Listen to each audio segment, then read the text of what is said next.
என்கின்ற வகையில் அவர்களுக்கு ஒரு பாதுகாப்பு சூழல் அமைக்கப்பட்டிருக்கிறது. அது அந்த கட்டிடத்தில் இன்றைக்கு தாங்கி இருக்கிற பெயர் கலைஞர் நூற்றாண்டு மாரத்தானில் கிடைக்கப்பட்ட பதிவுத்தொகையின் மூலம் கட்டப்பட்ட கட்டிடம். இன்னும் 100 ஆண்டு ஆனாலும் தென் சென்னையின் சாதனை எழும்பூர் மருத்துவமனையில் ஒரு பெரிய அளவில் பிரகாசிக்கும். அதேபோல்தான் 2022ஆம் ஆண்டு ஆகஸ்ட் திங்கள் 6ஆம் தேதி சென்னை தெற்கின் சார்பில் ஒரு மாரத்தான் நடத்தப்பட்டது. அந்த மாரத்தானில் பங்கேற்றவர்களுடைய எண்ணிக்கை 73,000 பேர். இந்த 73,000 பேர் பங்கேற்றது, ஒரே நேரத்தில் ஓடியது உலக சாதனையாக மாறியது, கின்னஸ் சாதனையாக மாறியது. கின்னஸ் சாதனை 2023இல் படைக்கப்பட்டது. இப்போது 2026இல் இருக்கிறோம். இதுவரை உலகில் 195 நாடுகள் இருக்கிறது. எந்த நாட்டிலும் அந்த சாதனை இதுவரை முறியடிக்கப்படவில்லை. இன்னமும் நாம் தான் கலைஞரின் பெயரால் அந்த சாதனை படைத்திருக்கிறோம். அந்த சாதனை என்பது இன்றைக்கு உலக அளவில் கலைஞர் என்று போட்டால் கலைஞர் மாரத்தான் வரும், மாரத்தான் என்று போட்டாலும் கலைஞர் வருவார். உலகம் முழுவதும் இன்றைக்கு ஓடுகிற மாரத்தானில் பங்கேற்கிற வீரர்களுக்கு கலைஞர் ஒரு இன்ஸ்பிரேஷன், ஒரு மோட்டிவேஷன் என்கின்ற வகையில் தான் இந்த மாரத்தான் போட்டிகளை கலைஞர் நினைவு நாளில் தொடர்ச்சியாக நடத்தி வருகிறோம். ஒரு மகிழ்ச்சியான செய்தியினை இந்த நேரத்தில் பதிவு செய்வது சரியாக இருக்கும் என்று கருதுகிறேன். வருகிற 2027 ஆகஸ்ட் திங்கள் 7ஆம் தேதி ஒரு மாரத்தான் ஒன்று நடத்தவிருக்கிறோம். நீங்கள் கூட கேட்கலாம், ஏற்கனவே நடத்தப்பட்ட மாரத்தான் கின்னஸ் சாதனை படைக்கப்பட்டிருக்கிறதே, இதற்கும் மேலுமா என்று நீங்கள் கேட்கலாம். ஆமாம், அதற்கும் மேலான வகையில் ஒரு மாரத்தான் நடத்த திட்டமிட்டிருக்கிறோம். அந்த மாரத்தான் நடத்தப்படவிருக்கிற இடம் ஏதென்ஸ் நாட்டில் மாரத்தான் என்கின்ற நகரத்தில். மாரத்தான் என்பது ஏதென்ஸில் அமையப்பட்டிருக்கிற ஒரு கடற்கரை நகரம். இந்த கடற்கரை நகரத்தின் பெயர்தான் மாரத்தான். அதுதான் இன்றைக்கு உலகம் முழுவதும் மாரத்தானாக நடைபெற்று கொண்டிருக்கிறது. கிமு 490இல் கிரேக்கர்களுக்கும் பாரசீகர்கள் என்று சொல்லப்படுகிற பர்சியன்களுக்கும் நடைபெற்ற ஒரு போர். அந்த போரில் கிரேக்கர்கள் வெற்றி பெற்று விடுகிறார்கள். அந்த வெற்றியை கிரேக்கர்களுக்கு சொல்லுவதற்கு மாரத்தானில் தான் அந்த போர் நடந்தது. மாரத்தான் என்கின்ற நகரத்தில் நடைபெற்ற போரில் கிரேக்கர்களின் வெற்றியை ஏதென்ஸிலே இருக்கிற மக்களுக்கும் அப்பொழுது இருக்கிற அரசர்களுக்கும் சொல்வதற்கு பைடிபைடிஸ் என்று சொல்லப்படுகிற ஒரு கிரேக்க வீரன் 42 கிலோமீட்டர் காடு, மலை, மேடு, பள்ளம் என்று ஓடோடி சென்று அங்கே இருக்கிற மக்களுக்கு கிரேக்கம் வெற்றி பெற்று விட்டது என்கின்ற செய்தியை பறைசாற்றுகிறான். சொல்லிவிட்டு 42 கிலோமீட்டர் தூரம் ஓடி வந்ததால் கீழே விழுந்து இறந்தும் போகிறான். அப்படி இறந்து போனதன் நினைவாகத்தான் 1896க்கு பிறகு ஒலிம்பிக்கில் மாரத்தான் போட்டிகள் நடத்த தொடங்கி இன்றைக்கு அந்த போட்டி மிக வேகமாக உலகம் முழுவதும் நடைபெற்று கொண்டிருக்கிறது. அது மட்டுமல்ல, கிரேக்கத்தில் தான் சாக்ரட்டிஸ், அரிஸ்டாட்டில், பிளாட்டோ போன்ற அறிஞர் பெருமக்கள் பிறந்து உலகுக்கு அறிவு கண்ணை திறந்தவர்கள். அந்த நாட்டில் வருகிற 2027 ஆகஸ்ட் திங்கள் 7ஆம் தேதி கலைஞரின் பெயரால் ஒரு இன்டர்நேஷனல் மாரத்தான் அதே நகரில் நடத்தப்படவிருக்கிறது. அதற்கான ஏற்பாடுகளை இப்பொழுதே தொடங்கி இருக்கிறோம். இதையெல்லாம் சொல்வதற்கு காரணம், ஒவ்வொரு கலைஞரின் நினைவு நாளும் இன்றைக்கு சென்னை தெற்கின் சார்பில் இது போன்றதொரு எழுச்சிமிக்க நிகழ்ச்சிகளாக நடைபெற்று கொண்டிருக்கிறது என்பதை மகிழ்ச்சியோடு எடுத்து கூறி, நான் இவ்வளவு நேரம் பேசியதே இந்த அரங்கம் முழுமையாய் நிரம்புகிற வகையில் என்னுடைய உரையை நீடிக்க வேண்டும் என்பதற்காகத்தான். அரங்கமும் நிரம்பி இருக்கிறது, நம்முடைய எல்லோருடைய மனதும் மகிழ்ந்திருக்கிறது. எனவே இந்த கவியரங்கத்தை தொடங்கி வைப்பதில் நான் பெருமை அடைகிறேன். நன்றி, வணக்கம்.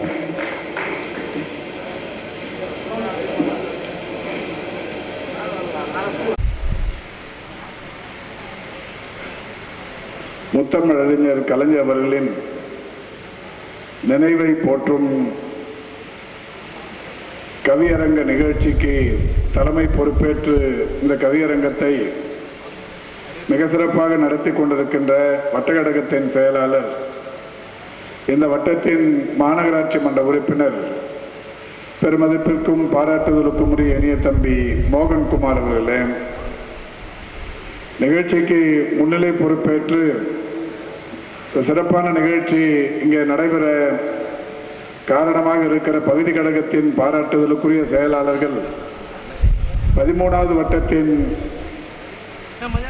13வது மண்டலத்தின் வார்டு குழு தலைவர், மரியாதைக்கும் பாராட்டுதலுக்கும் உரிய இனிய நண்பர் திரு துரைராஜ் அவர்களே, 10வது மண்டலத்தின் வார்டு குழு தலைவர் பெருமதிப்பிற்குரிய இனிய நண்பர் திரு கிருஷ்ணமூர்த்தி அவர்களே, நிகழ்ச்சிக்கு வருகை தந்து சிறப்பித்திருக்கிற மாவட்ட கழகத்தின் மரியாதைக்குரிய நிர்வாகிகள் இனிய அண்ணன் குணசேகரன் அவர்களே, மரியாதைக்குரிய பாலவாக்கம் மனோகரன் அவர்களே, அன்பிற்கினிய வேளச்சேரி பாஸ்கர் அவர்களே, வருகை தந்து சிறப்பித்திருக்கிற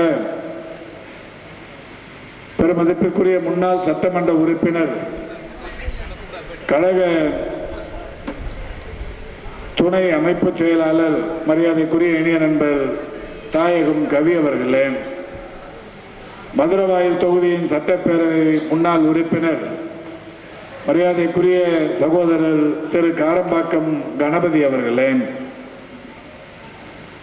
வருகை தந்து சிறப்பித்திருக்கிற தலைமை கழகத்தின் பொதுக்குழு உறுப்பினர்கள் பெருமதிப்பிற்குரிய இனிய நண்பர் சைதைமா அன்பரசன் அவர்களே, வழக்கறிஞரும் மாநகராட்சி மன்ற உறுப்பினருமான மரியாதைக்குரிய நண்பர் ஸ்ரீதர் அவர்களே, மின்னல் கந்தப்பன் அவர்களே, களக்காடி எல்லப்பன் அவர்களே, நிகழ்ச்சிக்கு வருகை தந்து சிறப்பித்திருக்கிற பெருமதிப்பிற்குரிய கிளைக்கழகங்களின் செயலாளர்கள் மரியாதைக்குரிய நா ராதாகிருஷ்ணன் அவர்களே, முருகன் அவர்களே, காமணி அவர்களே, கோ சண்முகம் அவர்களே, அன்பிற்கினிய வரதன் அவர்களே, ஆரி அவர்களே, பெருமதிப்பிற்குரிய சைமு சேகர் அவர்களே, அக்கோ கமலநாதன் அவர்களே, நா தமிழரசு அவர்களே, எஸ்பி கோதண்டம் அவர்களே, மரியாதைக்குரிய நண்பர் நாகா அவர்களே, வருகை தந்து சிறப்பித்திருக்கிற மாவட்ட துணை செயலாளர் அன்பிற்கினிய சகோதரி வாசுகி பாண்டியன் அவர்களே,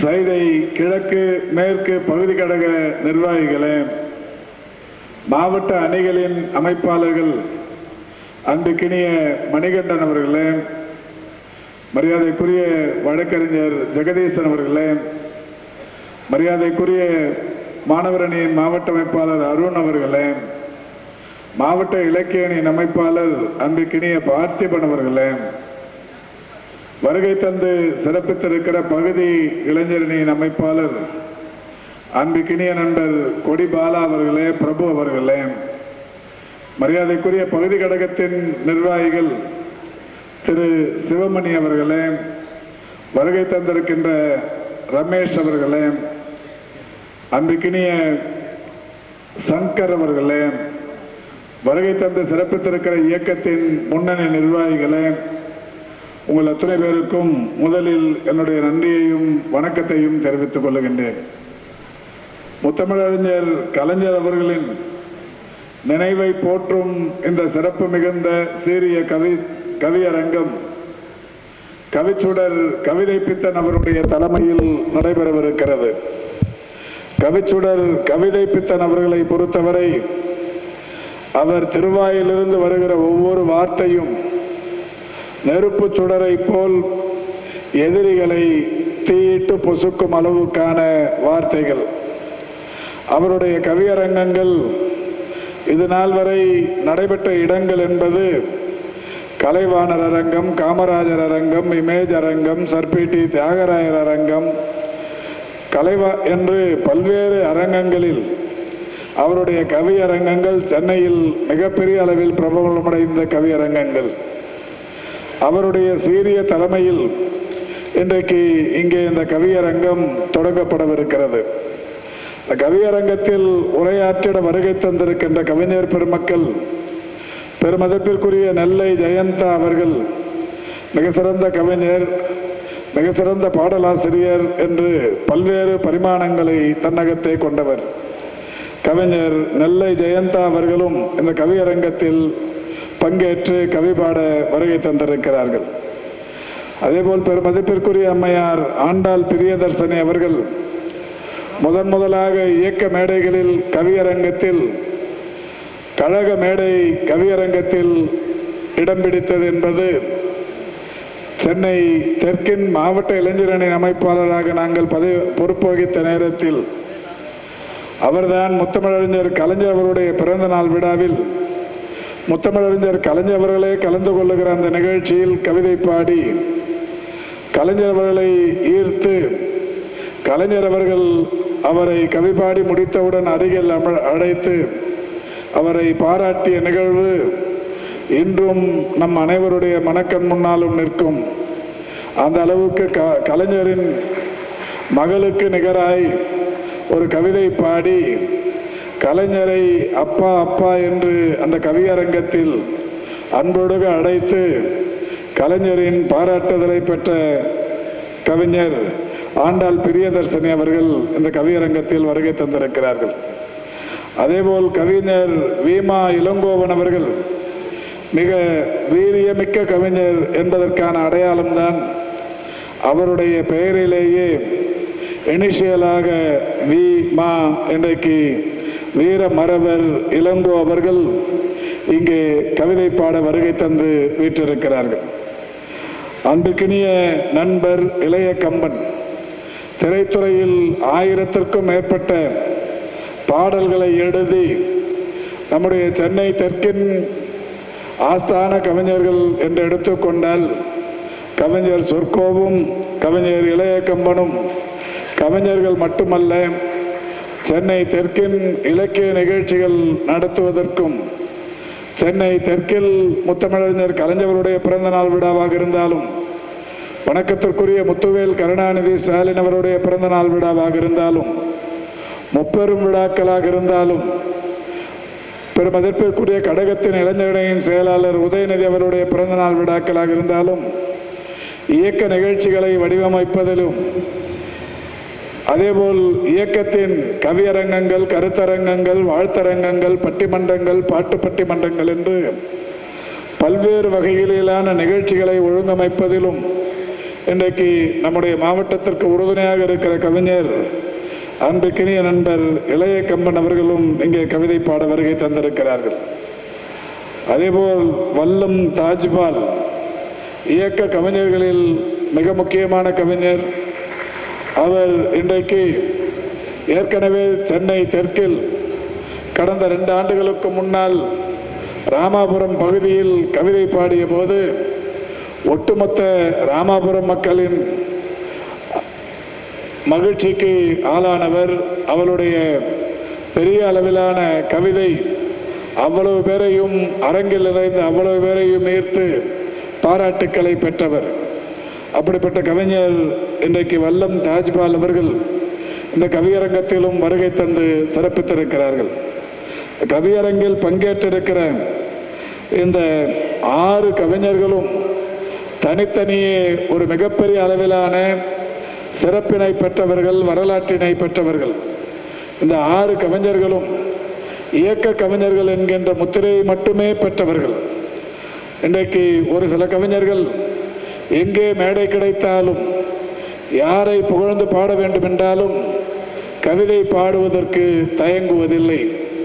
ஆனால் இந்த மேடையில் வீட்டிருக்கிற இந்த 6 கவிஞர்கள் கலைஞரை தவிர்த்து, முத்துவேல் கருணாநிதி ஸ்டாலினை தவிர்த்து, பேரறிஞர் அண்ணாவை தவிர்த்து, தந்தை பெரியாரை தவிர்த்து, நம்முடைய தமிழினத்தின் எதிர்காலம் உதயநிதி அவர்களை தவிர்த்து இவருடைய வாயால் வேறு யாரையும் கவி பாடாதவர்கள், அவர்கள் குறித்து பேசாதவர்கள். இத்தகைய உணர்ச்சி பூர்வமான கவிஞர்களை மேடையில் இன்றைக்கு பாட வைக்க வேண்டும் என்கின்ற வகையில் இந்த நிகழ்ச்சி இன்றைக்கு வடிவமைக்கப்பட்டிருக்கிறது. இதற்கு முன்னால் எல்லாம் நாம் திரைத்துறையில் பிரபலமானவர்கள் என்கின்ற வகையில் ஒரு சில கவிஞர்களை மேடையில் அழைத்தோம். ஆளுங்கட்சியாக இருந்த போதும் எதிர்கட்சியாக இருந்த போதும் வந்து பாடியவர்கள் இன்றைக்கு அற்ற குலத்து அருநீர் பறவைகளாய் ஓரிருவர் வேறெங்கெல்லாமும் கூட சென்று கவிதை பாடுவதை பார்க்க முடிகிறது. அது அவர்கள் குற்றமல்ல, அவர்களை அழைத்து நிகழ்ச்சியை நடத்திய நம்முடைய குற்றம். அதனால்தான் இந்த முறை கலைஞரை குறித்து பாடுபவர்களை மட்டுமே இந்த மேடையில் பாட வைக்க வேண்டும் என்கின்ற வகையில் இந்த மேடை வடிவமைக்கப்பட்டிருக்கிறது. எனவே வருகை தந்திருக்கிற நீங்கள் இந்த உணர்ச்சி பூர்வமான நிகழ்ச்சிக்கு, உணர்வு பூர்வமான கவிஞர்களின் உரைக்கு முழு ஆதரவினை தர வேண்டும் என்று அன்போடு வேண்டி கேட்டுக்கொள்ளுகின்றோம். அன்புக்கினிய நண்பர் துரைராஜ் பேசும்போது சொன்னார், 6 கவிஞர்கள், இந்த நிகழ்ச்சி நீண்ட நேரம் ஆகும் என்றெல்லாம் சொன்னார். உரைநடைக்கும் மேடை பேச்சுக்கும் கவியரங்கத்திற்கும் நிறைய வித்தியாசம் இருக்கிறது. ஒரு மேடையில் பேசுவது என்பது இப்போது நான் பேசிக்கொண்டிருக்கிறேன், 10-15 நிமிடம் 20 நிமிடம் என்று கூட நீண்டு போகும். ஆனால் கவியரங்கத்தை பொறுத்தவரை அவர்களே திட்டமிட்டு 10 மணிக்குள் உள்ளாகவே ஒரு கவிதையை படைத்து உங்களுடைய கரகோஷத்தை பெற்று உங்களுடைய பாராட்டுக்களை பெறுகிற அளவுக்கான உணர்ச்சி மிகுந்த கவிஞர்கள். எனவே நிச்சயம் இந்த கவியரங்கம் என்பது ஒரு குறிப்பிட்ட கால கட்டத்திற்குள் நிறைவடைவிருக்கிறது. சென்னை தெற்கை பொறுத்தவரை இன்றைக்கு முத்தமிழறிஞர் கலைஞர் அவர்களின் 8ஆம் ஆண்டு நினைவு நாளில் பல்வேறு நிகழ்ச்சிகள் நடைபெற்று கொண்டிருக்கிறது. இன்று காலையிலிருந்து சென்னை தெற்கின் 1000 இடங்களில் கலைஞரின் திருவுருவப் படங்கள் அலங்கரிக்க வைக்கப்பட்டு திருவுருவப் படங்களுக்கு கழகத்தின் நிர்வாகிகள் மலரஞ்சலி செலுத்தி புகழ் வணக்கம் செலுத்தி அதற்கான புகைப்படங்களை எனக்கு தொடர்ச்சியாக அனுப்பி வருகிறார்கள். இதுவரை என்னுடைய சமூக வலைதளத்தில் வந்திருக்கிற புகைப்படங்களின் எண்ணிக்கை 750ஐ தாண்டி இருக்கிறது. 1000 இடங்களில் கலைஞரின் திருவுருவப் படங்கள் அலங்கரிக்க வேண்டும் என்று மாவட்ட கழக கூட்டத்தில் அறிவுறுத்தியதற்கு ஏற்ப இன்றைக்கு 1000த்திற்கும் அதிகமான இடங்களிலேயே நம்முடைய சென்னை தெற்கில் கலைஞர் திருவுருவப் படங்கள் அலங்கரிக்கப்பட்டு எந்த தெருவில் திரும்பினாலும் எல்லா இடங்களிலும் கலைஞர் என்கின்ற வகையில் இன்றைக்கு சென்னை தெற்கில் திருவுருவப் படங்கள் அலங்கரிக்க வைக்கப்பட்டிருக்கிறது. இந்த காலை கூட நான் 4:30 மணிக்கு தொடங்கி 6-8 வரை ஏறத்தாழ 1 மணி நேரம் 38 நிமிஷம் கலைஞரின் உரைகளை, கலைஞரின் கவிதைகளை ஏர்பேட் என்று சொல்லக்கூடிய ஒரு காதொலி கருவியின் மூலம் கேட்டுக்கொண்டே ஓடினேன். ஓடி முடித்துவிட்டு நான் இறுதியாக சொன்னது, இதுவரை நான் ஒவ்வொரு முறையும் ஓடுகிற போது என்னுடைய ஓட்டம் என்பது இளைஞர்களிடையே உடற்பயிற்சிக்கான விழிப்புணர்வை ஏற்படுத்தும் ஓட்டம் என்று சொல்வேன். ஆனால் இன்றைக்கு நான் என் வீட்டின் மொட்டை மாடியில் 2020 ஜூன் திங்கள் 18ஆம் தேதி கொரோனா பேரிடர் காலத்தில் அதே மொட்டை மாடியில்தான் 8 வடிவம் ஒன்றை வரைந்து அன்றைக்கு சாலைகளில் மனிதர்கள் நடமாட முடியாத நிலை இருந்த நேரத்தில் 4 மணி நேரம் 8 மணித்துளிகள் 18 வினாடிகள் இடைநில்லாமல் ஓடி ஆசியா புத்தகத்தில் ஆசிய சாதனை படைத்தேன். அது செய்ததற்கான காரணம் கொரோனா பேரிடர் என்றாலும், மனிதர்கள் சாலைகளில் நடமாட முடியவில்லை என்றாலும் உடல் நலத்தை பாதுகாத்துக் கொள்வது அவசியம். எனவே உங்களுடைய வீடுகளிலேயே ஓடுங்கள், நீங்கள் தங்கியிருக்கிற அறைகளிலேயே இதற்காக வடிவமைத்து காலை உடற்பயிற்சியை செய்யுங்கள் என்று அறிவுறுத்துகிற வகையில், அவர்களுக்கு விழிப்புணர்வை ஏற்படுத்துகிற வகையில் அந்த நிகழ்ச்சியை 2020 ஜூன் திங்கள் 18ஆம் தேதி செய்து ஆசிய சாதனை படைத்தோம். பிறகு பல்வேறு காலகட்டங்களில் அந்த கொரோனா பேரிடர் நம்மை விட்டு நீங்கியதற்கு பிறகு சாலைகளில் நடக்கத் தொடங்கி அந்த 8ஐ மறந்து போனோம். இப்போது ஒரு 3 மாத காலமாய் மீண்டும் அதே வீட்டில் குடியேறியதற்கு பிறகு அதே மாடியில் 2020 வரைந்து வைத்திருந்த அதே 8இல் இன்று காலை 4 மணிக்கு ஓடத் தொடங்கி முத்தமிழறிஞர் கலைஞரின் பேச்சுக்களை கேட்டுக்கொண்டே 1 மணி நேரம் 38 நிமிஷம் ஓடி 12 கிலோமீட்டர் தூரத்தை 8 வடிவத்திலேயே ஓடி இருக்கிறேன். இது பெரிய சாதனை அல்ல என்றெல்லாம் இல்லை. ஓடி முடித்துவிட்டு இறுதியாக சொன்னது, கலைஞருக்கு புகழ் வணக்கம் செலுத்திவிட்டு அந்த நிகழ்ச்சியை முடித்திருக்கிறோம். காலமெல்லாம் தன்னுடைய செயல்களுக்காக ஓடியவர் முத்தமிழறிஞர் கலைஞர், தன்னுடைய சாதனைகளுக்காக ஓடியவர் முத்தமிழறிஞர் கலைஞர். ஏறத்தாழ 94 வயது வரை அவர் வாழ்ந்த எல்லா காலத்திலும் உடற்பயிற்சிக்கு முக்கியத்துவம் தந்தவர், நடைப்பயிற்சிக்கு முக்கியத்துவம் தந்தவர். எல்லாவற்றை காட்டிலும் இன்றைக்கு அவர் தொட்ட துறைகள் தோறும் புதிய சரிதம் படைத்தவர்.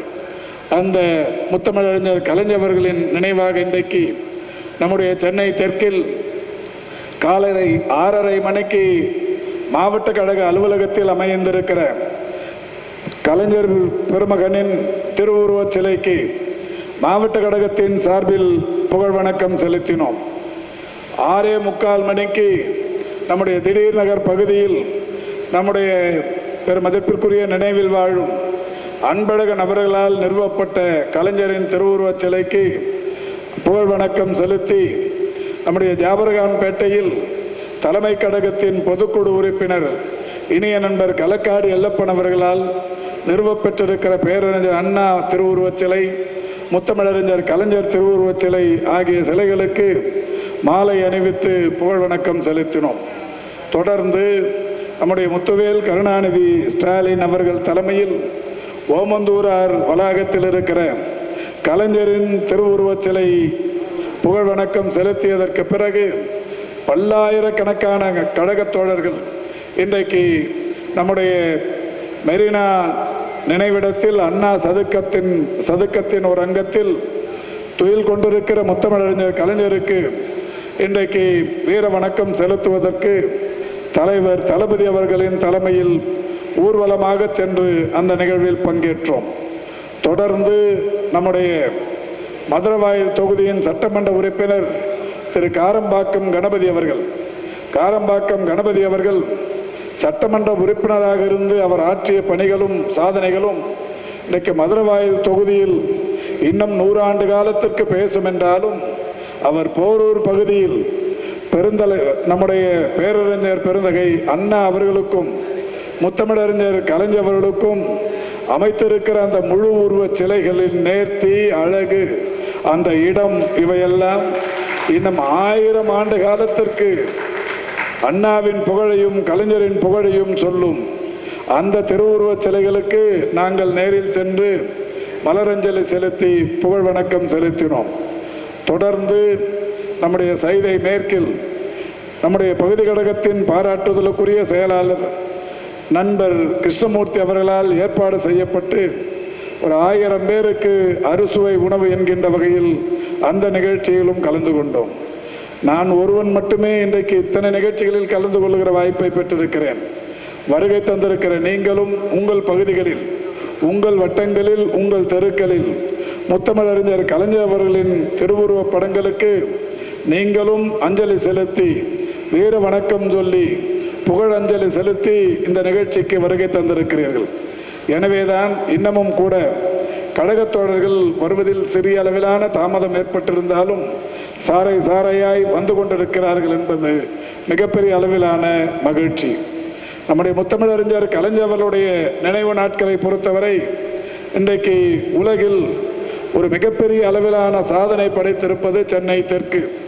2020 ஆகஸ்ட் திங்கள் 7ஆம் தேதி முத்தமிழறிஞர் கலைஞர் அவர்களுடைய நினைவு நாளில் நாம் உலகமே கொரோனா பேரிடர் காலத்தில் பெரிய அளவிலான பாதிப்புக்குள்ளாகி கொண்டிருந்த நேரத்தில் உலகில் முதல் முறையாக விர்ச்சுவல் மாரத்தான் என்கின்ற வகையில் கலைஞர் மெமோரியல் இன்டர்நேஷனல் விர்ச்சுவல் மாரத்தான் என்கின்ற ஒரு மாரத்தான் போட்டியை நடத்தி உலகின் ஏறத்தாழ 28 நாடுகளிலிருந்து 8500க்கும் மேற்பட்டவர்கள் கலந்து கொண்டு ஓடி கலைஞரின் புகழ் பாடினார்கள்.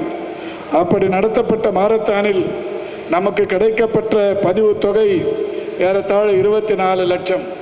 அந்த 24 லட்சம் ரூபாயை அன்றைக்கு முதலமைச்சராக இருந்த எடப்பாடி பழனிசாமி அவர் ஆட்சியில் ஃபைனான்ஸ் செக்ரட்டரியாக இருந்த கிருஷ்ணன் அவர்களிடத்தில் கொரோனா பேரிடர் நிவாரண நிதியாக அந்த 24 லட்சத்தை கொண்டு போய் கொடுத்தோம்.